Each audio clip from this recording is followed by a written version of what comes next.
Hello and welcome to Dragon Bytes, the paediatric podcast aimed at paediatric trainees or anyone interested in child health. I'm Asim, one of the paediatric trainees here in Wales and one of the presenters for Dragon Bytes.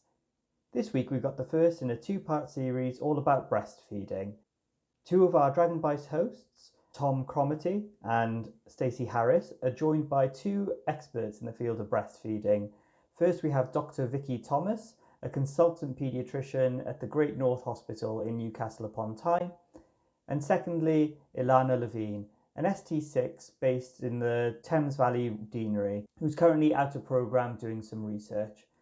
Anyway, let's get started.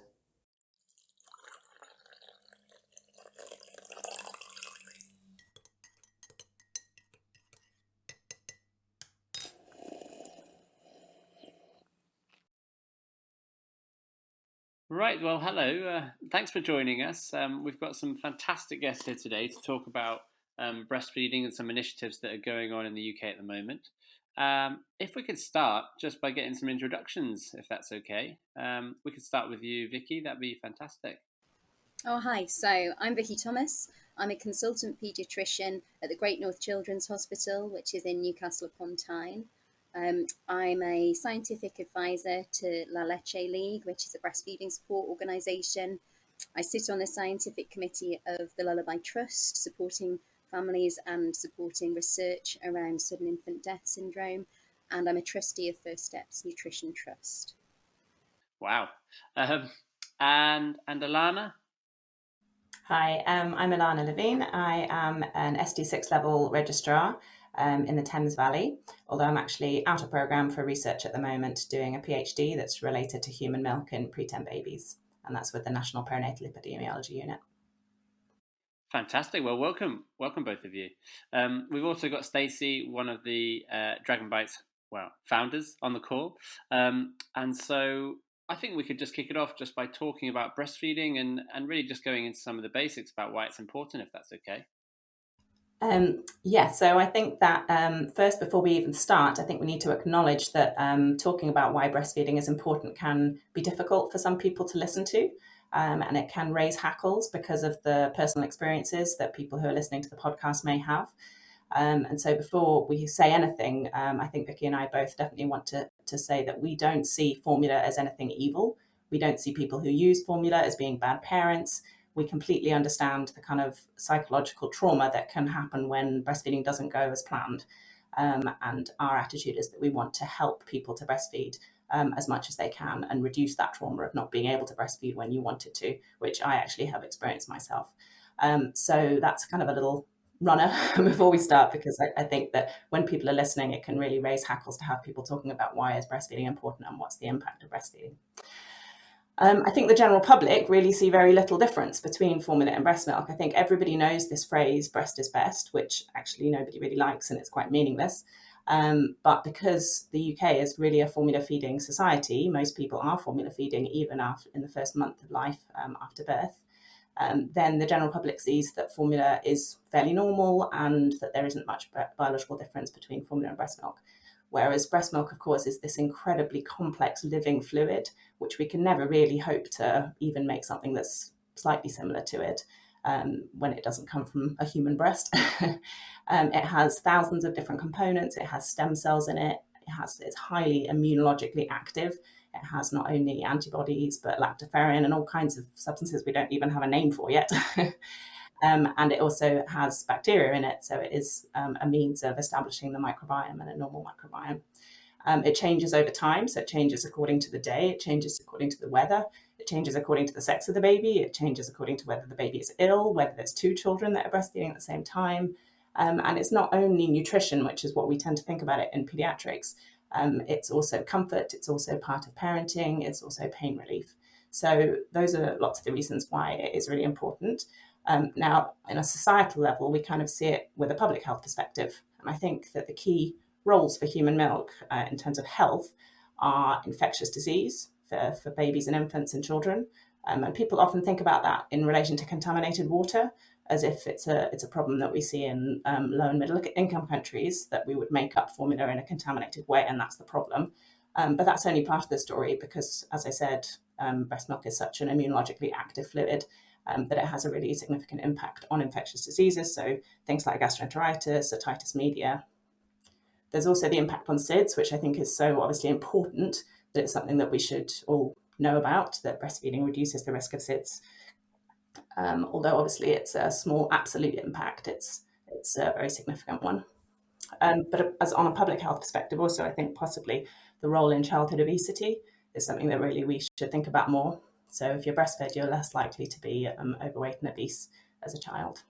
And then, of course, as paediatricians, we don't often think about the mum side of things, but breastfeeding reduces the risk of breast cancer and also lots of other gynecological cancers, and is linked to things like cardiovascular disease as well.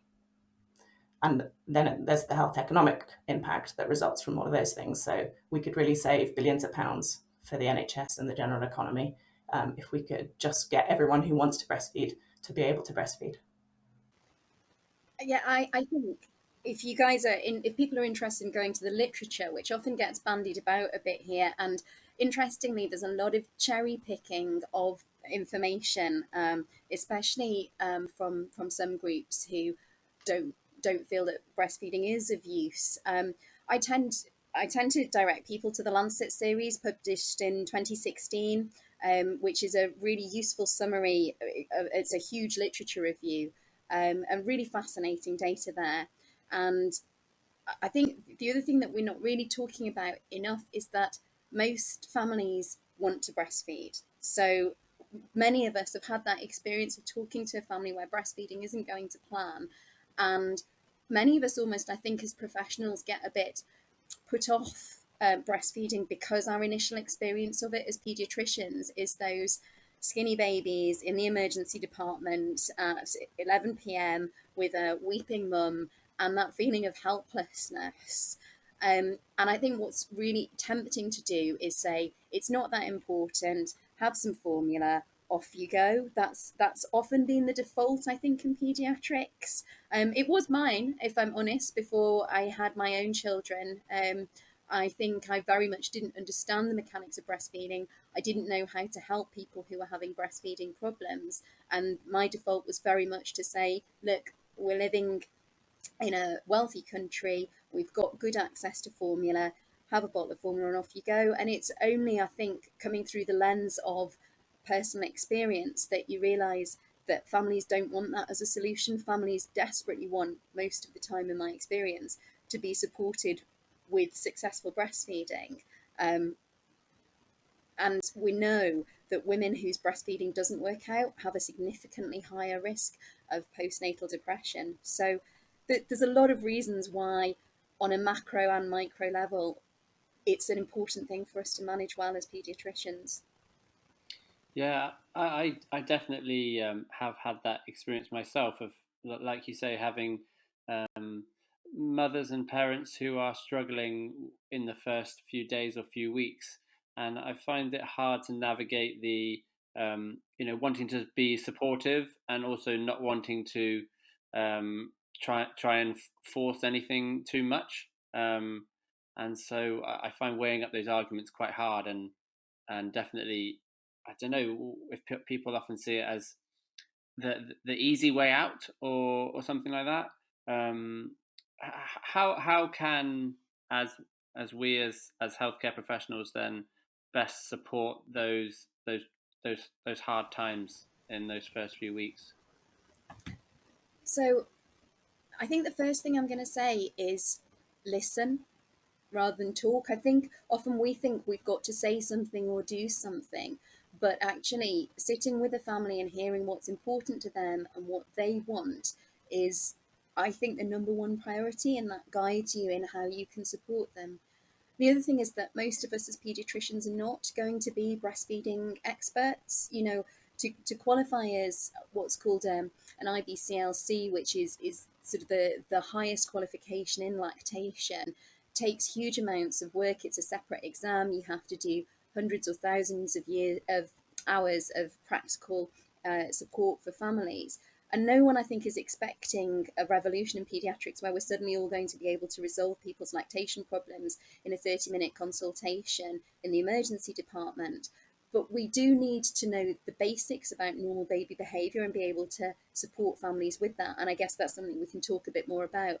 And we also really need to know who knows more than us and what we don't know, and how to signpost families. So most hospitals, most facilities will have an infant feeding team who will know infinitely more than most of us as frontline paediatricians about how to support breastfeeding. And it's also really important to know about the third sector organisations. So the National Breastfeeding Helpline, which is really well staffed by knowledgeable call takers and also has web chat functions. The organisations which are opening up now to face-to-face groups that have been running Zoom and other online support all the way through the pandemic. You know, the National Breastfeeding Helpline calls went up 112% last year, because that there was that need for families to get that support. So I think it's really important to say, you might not know everything about breastfeeding, and that is absolutely okay, but find someone who does and signpost families to them. And if I can just come in there, I think that there's a group called the Parenting Science Gang, which is a group of parents doing science in combination with researchers. And they did some qualitative work looking to see what mothers' experiences were with health professionals. And they came out with a few recommendations. And the first was mothers' voices matter. The most effective breastfeeding support is listening, as Vicky said. The second one was investigate common issues. So be aware that breastfeeding may be related to things like pain, nipple damage, prolonged feeding, that kind of thing. And also be aware that it may not be a breastfeeding issue. Look for underlying causes. So they wanted people particularly to think about positioning and attachment to the breast. So the physical act of bringing the baby to the breast and how that impacts on the success of breastfeeding. And to think about things like, what is the milk transfer like, and is there a tongue tie? And then the last point they wanted was know where to find information and make referrals that are appropriate in your local area. So I think that's all the things that Vicky's just said, but I wanted to bring in the voice of the parents from the Parenting Science Gang there. Fantastic. And I suppose just being aware of that as healthcare professionals, of some of the basics and some of the areas to signpost to, is going to be a really key factor in trying to address some of those concerns. I definitely see, just listening and spending however long that takes, just trying to establish what the expectations and concerns are from the mother and the family. And I suppose a part of that is knowing what's normal and what's physiological and what's normal. A certain amount of weight loss is, acceptable. I know we'll come on to that later on, and is expected. And yeah, knowing kind of those red flags and what is normal then helps you be a bit more confident in giving that reassurance. So I suppose if we could move on to talking about what normal breastfeeding looks like, if there is a normal. One of the things I always end up trying to have a conversation with parents and saying that there's always just an individual relationship between that newborn and that mother, and it's difficult to know what normal is. Is that how you kind of go about the conversation? Ilana's going to tell us a bit about volumes of milk, but I think what I would say is just a few things around trust in the human body. You know, as paediatricians, we often think that everything's a bit broken because we're used to solving problems, but breastfeeding is a physiological function, and for most families, if we don't mess about with it, it actually can work really well. Night waking, that is not a sign of a problem, and night waking through the whole first year of life, and dare I say it, second and third year of life, is not a sign that there's anything going wrong with your breastfeeding or your child. Frequent feeding, so we often quote this 8 to 12. 8 to 12 is the bare minimum of breastfeeds that we're looking at in a 24-hour period. And Professor Amy Brown, who I've done some work with, actually looked at breastfeeding frequency over the first 6 to 12 months. And, some of those babies, as reported by their parents, were breastfeeding up to 20 times in a 24-hour period. So sort of encouraging families to feed the baby, respond to what the baby needs, that true responsive feeding, and be aware of that, I think is where I would start off. But Ilana's got some really good data as well about volumes of milk. Yeah, so I think, we're used to often some medical model of volume feeding plans in the early period and numbers in the later period that are relating to hydration, where if babies are in hospital. And we kind of lose sight of what is actually normal for a healthy baby who's breastfeeding without interference. And obviously it's difficult to note that as well, but there are various ways of assessing the volume of milk that babies are taking. In the first few days of life, that's most accurately done by test weighing. So you weigh the baby on a very accurate scale before every single feed and then immediately after every single feed. And some research studies have done that, although obviously it's incredibly difficult to do that right from birth. It's quite an invasive thing to do to somebody when they've just given birth and getting to know their baby. But the studies that have done that, there's a meta-analysis of those studies, which was released in 2012. And that says that on day one, the normal whole 24-hour volume that a baby might drink from the breast is about 20 mils. So if we think about it in mils per kilo per day, then that might be around 7 mils per kilo per day for an average size baby. So obviously, if we compare that to our 60 mils per kilo per day kind of feeding plan volume that we think about, we just need to remind ourselves that that's not normal. That may be something that we apply because it's needed for some kind of sickness, but it's not a normal volume. And then on day two, the 24-hour volume is about 100 mils, so maybe around 30 mils per kilo per day. And then that's when milk comes in. On average, 2.5 days is when milk tends to come in. So then by day three, you're up to maybe 90 mils per kilo per day. And day 4 and 5, 120, 140 or 50 mils per kilo per day. So those are much more normal, much more of what we tend to think about. So that's the first few days of life. And then the milk supply will rise over the first 1 to 2 weeks quite sharply. And then it stabilizes in the average. And then in the longer term studies, they've mainly used deuterium isotope. So labeled but not radioactive isotope that's given to the mother and the baby. And then you measure the output in the urine. And then you can estimate how much the baby's taken. So you tend to get stability after kind of 2-3 weeks, about 750 mils per day. But it can be really variable. And some babies who are thriving can actually only be drinking about 400 mils a day. And then others may be drinking a litre a day. And that is fairly static, actually, over the next 6 months or so until complementary feeds are introduced, which also I don't think we're really aware of. And particularly because on formula packets, they tend to say, this is the volume that a baby should drink, and it increases with age. So we think that it must increase with age, but actually for breastfed babies, it tends not to.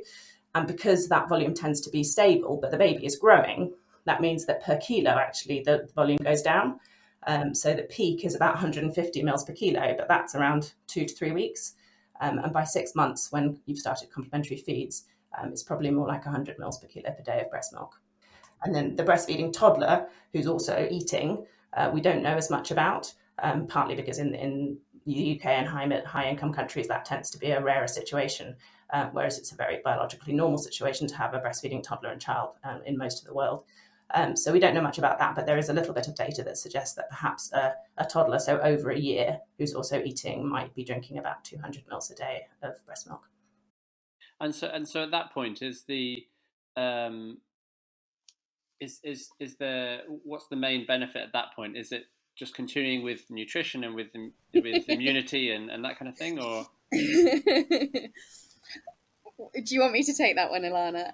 Yeah, I'll just say before you start that the anthropological data, so comparing humans to, comparing our society to other human societies and to primates, would suggest that a normal, biologically normal age for weaning is probably between 2 and 4 years of age. So I'll just say that before Vicky tells you more.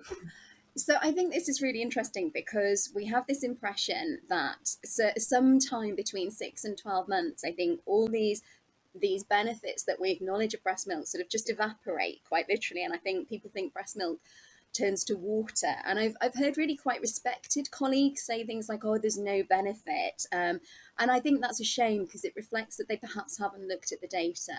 So the first interesting thing is that immunological factors actually increase after the age of 1 year. And that's a really interesting point to think about. And it makes sense, doesn't it? Because your baby's off and now they're a toddler and they're sticking slugs and earth and everything else they can get their hands on into their mouth.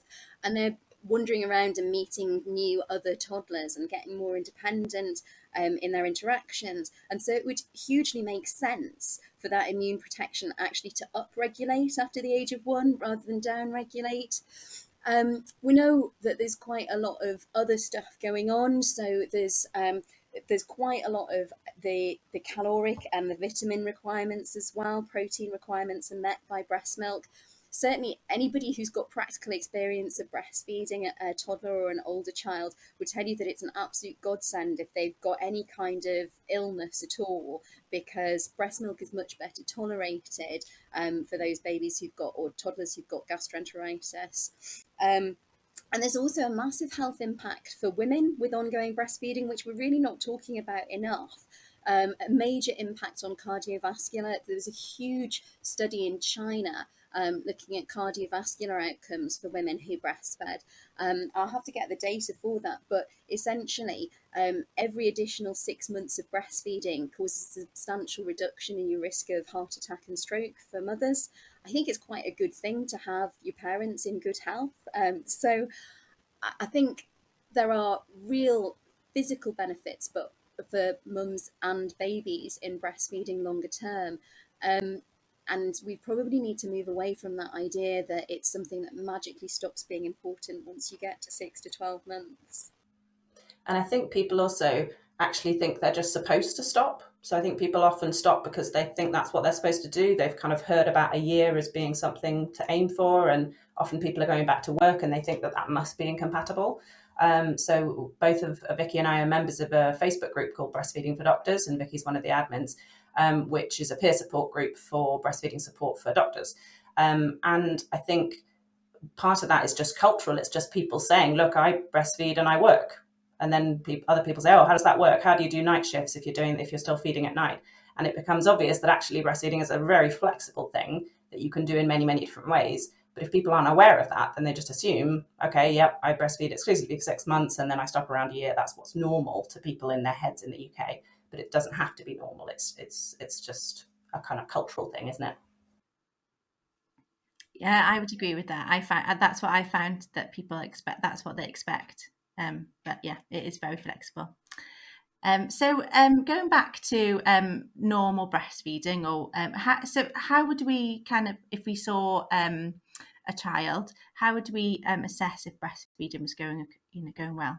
So I think externally, you know if breastfeeding is going well in a number of ways. So firstly, you're watching a baby's weight gain, aren't you? And we know that there's a bit of postnatal weight loss, partly because any form of feeding other than having nutrients pumped directly into you from a placenta is a bit harder work, is a bit it needs a bit of practice. So we expect a bit of weight loss, and also we know that some birthing practices can artificially inflate babies' weight. So there's a lot of discussion around the impact of IV fluids given to mums, and we probably expect that to be around 10% maximum. And your own individual workplace will have a policy about what to do, what is considered worrying weight loss in babies in those early days. And then we're expecting to be back at birth weight, aren't we, between 14 to 21 days of life.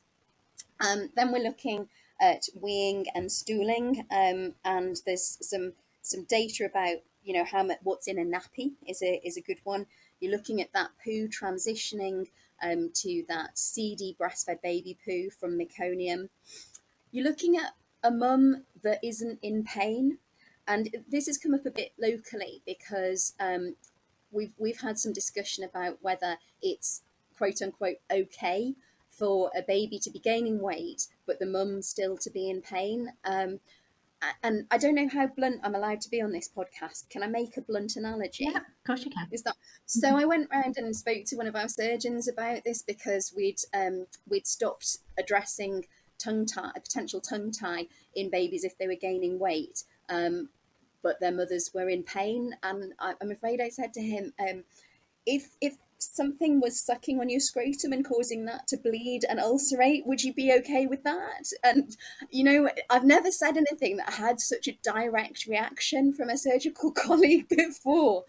So it's not okay for women to be in pain. And there is this sort of myth that your nipples have to toughen up and you just have to get used to it and you just have to get through this magical 2 weeks or 6 weeks and it's always awful for everybody. And actually, with good support and with knowing what good positioning and attachment looks like, nobody has to be in pain. I think that's really important to know. And I think we're a bit too used to, as paediatricians, that so many families have heard the latch looks good, right? I think there will probably be people listening to me say that and laughing. And we don't really know often as paediatricians what the difference is between breastfeeding and nipple feeding, and we just think that because there's a nipple in the mouth that must mean that that baby's latched appropriately. But what I want you to do, if you're listening to this podcast right now, is take your tongue and stick it behind your own front teeth at the top. And I want you just to run your tongue along the roof of your mouth. And what you'll find is that, I can see you doing it, Tom. I'm doing it too.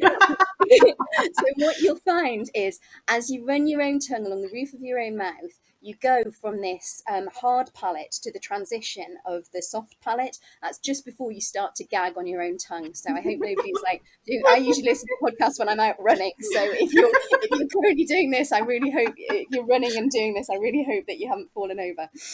But that junction between the hard palate and the soft palate, that is where a nipple needs to sit for adequate milk transfer and also to be comfortable for a breastfeeding parent.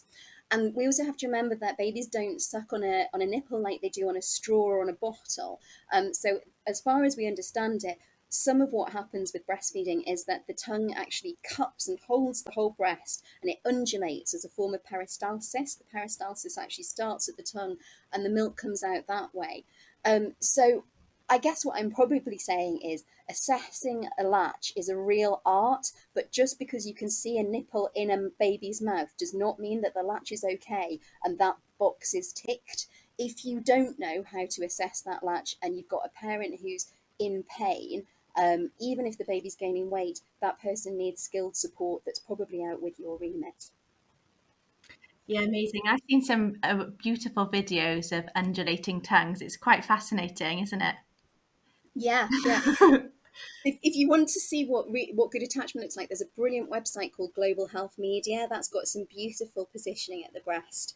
And the other person Suzanne Coulson is the person who first talked about biological nurturing and laid back feeding. If you look at her work, and again, Nancy Mohrbacher, Mohrbacher, has a great YouTube channel with some beautiful laid back positioning tips for families. So even if you can't quite help a family with that, you can signpost them to those resources to have a look at them while they're waiting to be seen and assessed by somebody who perhaps has more knowledge than you do. Yeah, brilliant. So all of these, we've mentioned quite a lot of resources, and we'll put this on our website and sort of attach it with the podcast. So keep a lookout for that. Can I just jump in one more thing for that question? Of course you can. Go for it. So I think firstly, I just wanted to support how important that positioning and attachment support is. So we've got an infant feeding survey from Scotland that was in 2017. That's kind of the most recent, very detailed infant feeding survey that we've got. And of people who had stopped breastfeeding and didn't want to, more than 3/4 of them said that they had difficulty with attachment. And then the other thing I think we need to know about is the way not to assess how well breastfeeding is going, because 86% of the women who had stopped said that they were concerned about their milk supply. And I think that there's an epidemic of perceived insufficient milk supply in high-income countries, which is people making judgments about whether they've got enough milk because of the behaviour of the baby, particularly in the early period. And so I think we really need to be very much aware of the fact that babies can act in a way that makes us think we don't have enough milk, but that's actually irrelevant, and that we need to rely on the kind of more solid things that Vicky was talking about. So a baby that wants to feed frequently, particularly in one period of the day, which tends to be the afternoon, the evening, the night, that's not something to say that you don't have enough milk. This kind of feeling that the baby's always hungry and they're never satisfied. Now, if that's absolutely 24/7, that could be a factor of concern, but to cluster feed and want to feed really frequently for many hours of the day, particularly in the evening and night, is a completely normal pattern. And I think also there's a period where women's breasts will soften. So at first they might feel quite engorged and hard, and then there's a time where they'll soften and mums might not feel the milk being so much in their breast before a feed. And that's another flashpoint where people think, oh, I've lost my milk, and the milk supply is gone. And again, that can be completely normal.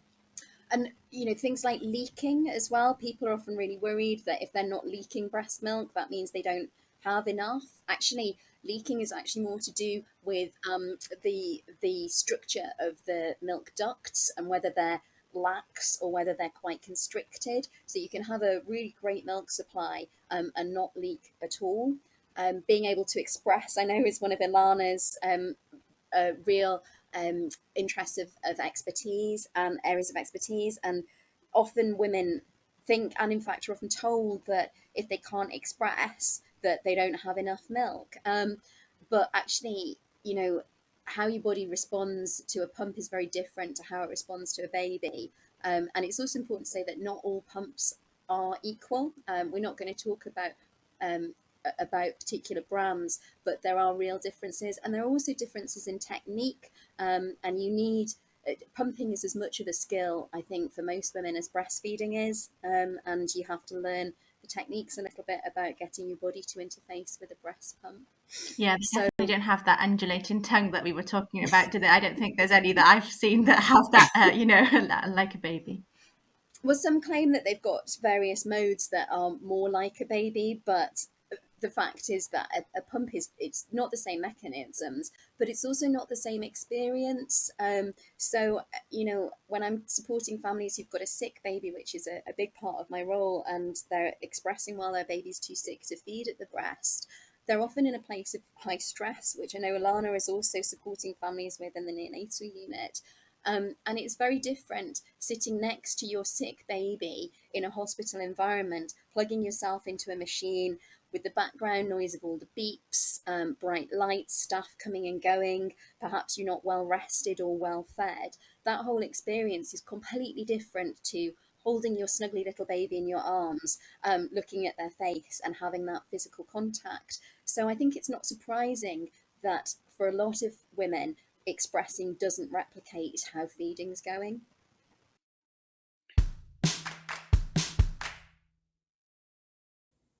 And I just wanted to say thank you to both Tom and Stacey for hosting that episode for us, and to Ilana and Vicky for taking time out of their busy schedule to speak to us about breastfeeding. As I said at the beginning, this is the first in a two-part episode, so please join us again next week for the second half of this. Thank you for listening to Dragon Bytes.